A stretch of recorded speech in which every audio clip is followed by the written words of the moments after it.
अवधूत चिंतन श्री गुरुदेव दत्त श्री स्वामी समर्थ। नमस्कार भक्तांनो, बघा सर्व पितृ अमावस्या खरं तर प्रत्येकाच्या घरामध्ये सकाळपासून आज असणाऱ्या पितृ अमावस्येच्या काही ना काही सेवांची सुरुवात ही नक्कीच झाली असेल। सर्व पितृ अमावस्या ही वर्षभरात येणाऱ्या सर्व अमावस्यांपेक्षा अत्यंत महत्त्वाची आणि प्रभावी मानली जाते। विशेष करून ही अमावस्या जी आहे ती पितरांसाठी समर्पित असते। कारण बघा, भाद्रपद महिन्यातील जी पौर्णिमा तिथी असते, या पौर्णिमा तिथीपासून पितृपक्षाचा कालावधी सुरू होतो। असं म्हटलं जातं शास्त्रामध्ये की या पौर्णिमा तिथीपासून जे यमलोकी असणारे पितर म्हणजे यमलोकी असणारे जे आपले पूर्वज आहेत हे या पृथ्वी तलावरती येतात आणि भाद्रपद महिन्यातील जो शेवटचा दिवस असतो, ज्या दिवशी अमावस्या तिथी असते, या अमावस्येच्या दिवशी हे पितर जे आहेत हे पृथ्वी तलावरून स्वर्गलोकी जातात। त्यामुळे हे जे 15 दिवस आहेत हे पितरांना शांत करण्यासाठी, पितृदोषातून मुक्तता मिळण्यासाठी, पितरांच्या नावाने श्राद्ध घालण्यासाठी हे 15 दिवस विशेष महत्त्वाचे असतात। बऱ्याच लोकांनी आपल्यापैकी अगदी 15 दिवसांमध्ये खूप सेवा केली असेल किंवा जशी जमेल तशी सेवा केली असेल। बऱ्याच लोकांना काही सेवा करायला कदाचित जमलंही नसेल। मग आजचा या पितृपक्षातील शेवटचा दिवस आहे। आजचा दिवस हा उपाय आणि सेवा करण्यासाठी खास आहे। बघा, आजच्या व्हिडिओमध्ये मी तुम्हाला याच पितृ अमावस्येला करावायचा एक अत्यंत प्रभावी उपाय सांगणार आहे, जो आज संध्याकाळी 6च्या पुढे रात्री 12च्या तुम्हाला कधीही करता येणार आहे। घराचा जो मुख्य उंबरठा आहे, या उंबरठ्यावरती जर तुम्ही कापूर सोबत या काही वस्तू जाळल्या, या वस्तूंचा धूर जर तुम्ही घराच्या मुख्य उंबरठ्यावरती केलात तर तुमच्या घरात असणारे दोष, क्लेश, कलह सगळं घराच्या बाहेर जाईल। तसेच जर अतृप्त पित्र तुमच्या घरात वास करत असतील, अतृप्त पित्र असतील किंवा तुम्हाला काही पित्रांचा श्राप असेल तर त्या श्रापातून मुक्तता होईल। अतृप्त पित्र जे आहेत ते या धुराने तृप्त होऊन जातील, त्यांचा आशीर्वाद तुम्हाला प्राप्त होईल आणि तुमच्या जीवनामध्ये, तुमच्या घरामध्ये, घरातील कुठल्याही व्यक्तीला असेल, कुटुंबातील कुठल्याही एखाद्या सदस्याला जर पितृदोष लागलेला असेल तर हा एक उपाय केल्यानंतर तो कितीही मोठा असणारा जो पितृदोष आहे हा संपूर्णपणे नष्ट होईल।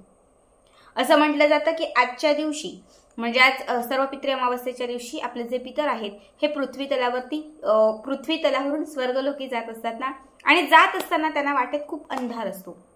मग या अंधारातून ते वाट काढत जात असतात। जेव्हा तुम्ही या पितृ अमावस्येला काही दिवे जाळता किंवा तुम्ही काही वस्तू जाळता, त्या जळणाऱ्या वस्तूंचा प्रकाश जेव्हा त्यांच्यापर्यंत पोहोचतो तर त्यांच्या मार्गात येणारा अंधार दूर होतो आणि त्यांचा जो स्वर्गलोकी जाण्याचा मार्ग आहे हा सुलभ होऊन जातो। म्हणून आजच्या दिवशी ही सेवा अत्यंत विशेष आणि प्रभावी आहे। बघा, आपल्याला काय करायचं आहे, घराच्या उंबरठ्याच्या मध्यभागी लाकडाचं असेल, कुणाचा मार्बलचा असेल, जो कुठला असेल ते तिथे तुम्हाला एक मातीची पणती किंवा तुमच्या घरामध्ये कुठलंही एखादं छान भांडं असेल तर ते तुम्हाला तिथे ठेवायचं आहे। त्या भांड्यामध्ये किंवा मातीची पणती जी असेल त्याच्यामध्ये सगळ्यात पहिले तुम्हाला थोडेसे तांदूळ घालायचे आहेत। यावरती 2 कापराच्या वड्या ठेवायच्या आहेत। यावरती तुम्हाला एक अर्धा चमचाभर तूप घालायचं आहे। तुमच्या घरामध्ये जर फुलवात असेल तर तुम्हाला 2 फुलवाती एकत्र करायच्या आहेत। 2 फुलवाती म्हणजे 2 फुलवातींच्या वाती एकत्र अशा पिळा म्हणजे ती एक वात तयार होईल। ही फुलवात तुपात किंवा तेलात भिजवायची आहे आणि त्या कापराच्या वडीवरती, जिथे मातीची पणती आपण ठेवलेली आहे तर तिथे तुम्हाला त्या कापराच्या वडीवरती ह्या 2ही फुलवाती तुम्हाला ठेवायच्या आहेत। आता ह्या फुलवाती सगळ्यात पहिले प्रज्वलित करायच्या। जशा या फुलवाती प्रज्वलित होतील तसं त्यामध्ये घातलेला जो कापूर आहे तो देखील प्रज्वलित होईल, म्हणजे पेटायला लागेल। यानंतर आपल्याला एका वाटीमध्ये थोडेसे काळे तीळ घ्यायचे। थोडेसे तीळ घेऊन आपल्या या चिमटीमध्ये 3 बोटांच्या ते घ्यायचे। पितरांचं स्मरण करायचं। काही चुकलं असेल, काही अडलं असेल किंवा काही कळालं नसेल तर तुम्हाला पितरांची क्षमा मागायची आहे। पितरांची क्षमा मागून तुम्हाला सांगायचे की मी आयुष्यभर न विसरता तुमची सेवा करेल। माझ्या आयुष्यातील अडथळे दूर करा, माझ्या जीवनातील संकट नष्ट करा, माझ्या घरात या व्यक्तीचा विवाह जुळत नाहीये त्या विवाहातील अडचणी नष्ट करा। अशा ज्या काही अडीअडचणी आहेत त्या सांगायच्या आहेत आणि त्याच्यानंतर पितरांचं स्मरण करून ओम पितृदेवाय नमः हा मंत्र म्हणून हे काळे तीळ जे आहेत ते समोर ठेवलेल्या त्या मातीच्या पणतीत, जिथे फुलवात प्रज्वलित असेल तिथे तुम्हाला हे काळे तीळ अर्पण करायचे। जोपर्यंत ती फुलवात पूर्ण विझत नाहीये, तिची पूर्ण राख होत नाहीये, वरून अजून 2-4 कापराच्या वड्या टाकल्या तरीही चालतील, तोपर्यंत त्याच्यामध्ये थोडे थोडे काळे तीळ टाकत राहायचे। तुम्ही घराच्या आतल्या बाजूने बसलात तरीही चालेल किंवा बाहेरच्या बाजूने बसलात तरीही चालेल.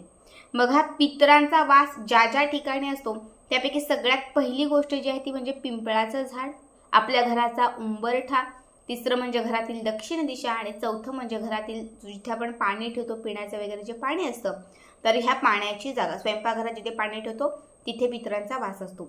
जेव्हा तुम्ही आज घराच्या उंबरठ्याच्या समोर म्हणजे घराच्या उंबरठ्यावरती हे जाळाल, तिथे असणारे पितृ जेव्हा स्वर्गलोकी जात असतील, जेव्हा तुम्ही या वस्तू जाळाल्या, फुलवातींचा जसा म्हणजे या फुलवाती जशा प्रज्वलित होतील, जशी यातून अग्नी प्रज्वलित होत जाईल तसा यातून एक प्रकाश पडत जाईल आणि हा प्रकाश स्वर्गलोकी जात असणाऱ्या पितरांना अंधार नष्ट करण्यास मदत करेल, त्यांचा मार्ग सुलभ करेल, ज्यामुळे पितृ तृप्त होतील, तुम्हाला आशीर्वाद देतील.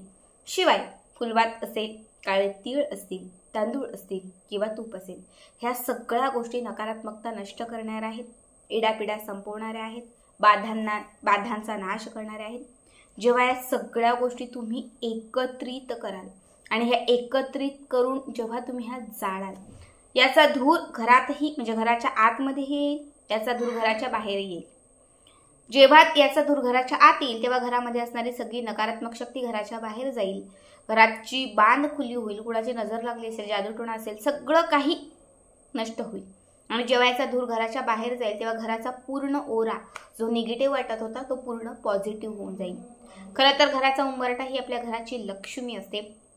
यावरूनच खरं तर कळत असतं की घरात सकारात्मकता येणार की घरामध्ये नकारात्मकता येणार. कारण जेव्हा तुम्ही वेळोवेळी काही उपाय आणि सेवा करत असता तेव्हा नक्कीच घरामध्ये सात्विकता, सकारात्मकता येते आणि जेव्हा तुम्ही काहीच करत नाही तेव्हा याच दरवाजातून घरात नकारात्मकता आणि अवलक्ष्मी प्रवेश करते. आज पितृ अमावस्येच्या तिथीला जर या गोष्टी जाळल्या तर नक्की तुमच्या घरामध्ये सकारात्मकता येईल, घरातील नकारात्मकता घराच्या बाहेर जाईल, अत्यंत पॉझिटिव्ह वाटेल, सगळं काही अगदी छान वाटेल. तर आजचा व्हिडिओ तुम्हाला कसा वाटला कमेंट करा आणि असेच पुढचे व्हिडिओ पाहण्यासाठी चॅनलला सबस्क्राईब करा.